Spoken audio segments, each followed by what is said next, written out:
is the Denver Broncos plus 6.2. George Patton, Paton, general manager, average net points plus of plus 6.2.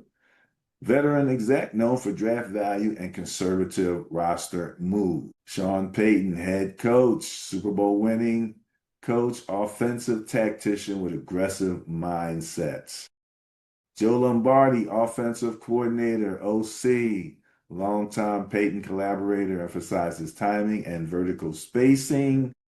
Vance Joseph, DC, defensive coordinator, former Broncos head coach, led the NFL top-ranked defense in 2024. Again, the NFL ranks differently than we do. They generally go by yardage. And Dan Rizzi, special teams coordinator, special teams lifer known for block kicks and return game creativity. And Bo Nix, 2024 first rounder, accurate, experience, and poised. Poised is the word, Benny. Poised to start week 1. So there you got your Denver Broncos. And it sounds like Bo Nix is a part of a whole nother new category or young group, I should say, of young quarterbacks. You know, because we were just talking about Jackson Dart, for example, coming in. Was it just the guy with the Vikings, the young guy with the Vikings, just getting a good start? J.J. McCarthy. J.J. McCarthy with the Vikings. Up in the Patriots quarterback that they have. Drake May. Drake May, you know, I'm seeing more. And what do these guys all have in common? They played a lot in college. Is that the main thing? Okay. They played at least 3 years, if not 4, in college. 3 to 4 years. And that subject is a big deal now because everybody's all dismayed that Anthony Richardson isn't doing that well. It's not doing well for a couple of reasons. Number one, he only really started 1 season, and he gets hurt a lot too. But you know, that can happen. So these, I mean, as long a list as you can make of some of these first, second year and rookie quarterbacks that are out right now, as opposed to some of these guys that have been in the league for a little while, but never quite made it. Trey Lance, for instance, 1 great year in college does not an NFL starter make.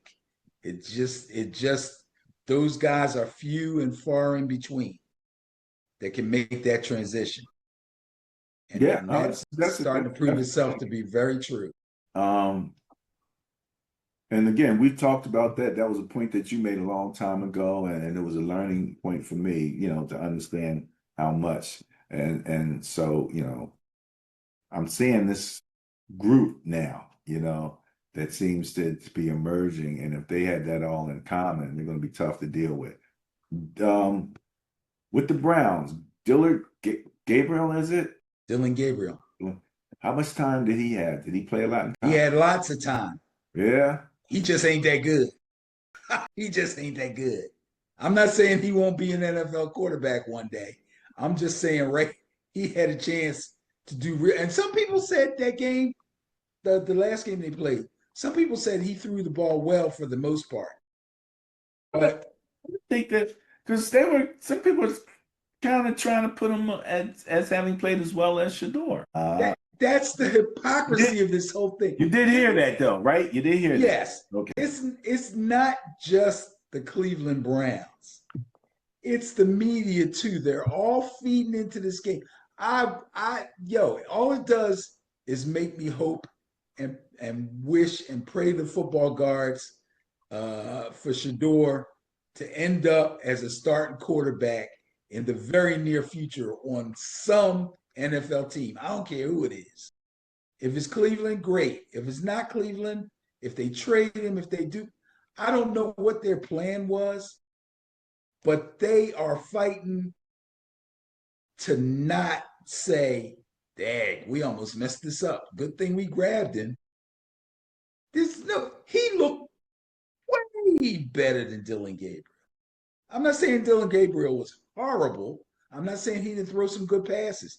But the things that they judge Shador on, he handled them all.